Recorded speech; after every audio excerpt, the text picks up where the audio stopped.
విభజనతో ఏర్పడిన నవ్యాంధ్రకు రాజధాని కూడా లేని పరిస్థితిలో నాడు పాలన ప్రారంభించాం. ఎక్కడ కూర్చొని పని చేయాలో కూడా తెలియనటువంటి అనిశ్చిత పరిస్థితి నుంచి పాలన మొదలుపెట్టి ప్రభుత్వాన్ని పట్టాలు ఎక్కించాం. మాకున్న అనుభవం, ప్రజల సహకారం, కష్టపడే తత్వంతో కొద్ది కాలంలోనూ నిలదొక్కున్నాం. సంక్షేమ అభివృద్ధి కార్యక్రమాలకు రూపకల్పన చేసుకుని వేగంగా ముందుకు సాగాం.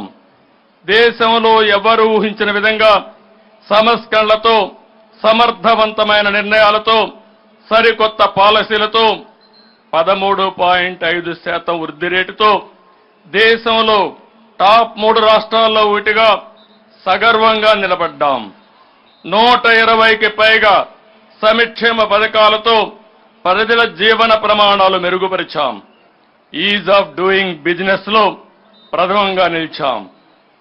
16 లక్షల కోట్ల పెట్టుబడులకు ఒప్పందాలు చేసుకుని దేశం దృష్టి ఆకర్షించాం. 14-19 కాలంలో రాష్ట్రం అన్ని రంగాల్లో అనూహ్యంగా దూసుకుపోయింది. దేశంలో నాడు ఆంధ్రప్రదేశ్ ఒక పెద్ద బ్రాండ్గా ఆవిష్కృతమైంది. రాజధాని లేని రాష్ట్రం అని బాధపడుతూ కూర్చోలేదు. క్రైసిస్ నుంచి ఆపర్చునిటీ ఎదుర్కొన్నాం.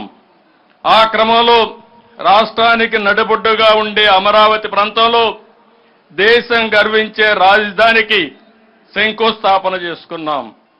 ప్రజల సహకారంతో 34,000 ఎకరాల భూసేకరణ చేసి ప్రపంచం చర్చించుకునే డిజైన్లతో సంపద సృష్టించే రాజధాని నిర్మాణాన్ని మొదలుపెట్టాం.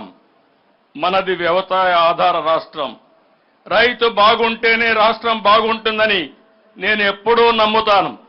అందుకే సాగునీటి రంగానికి అత్యంత ప్రాధాన్యత ఇచ్చి నాడు 5 ఏళ్లలో 68,000 కోట్ల రూపాయలు ఇరిగేషన్పై ఖర్చు చేశాం.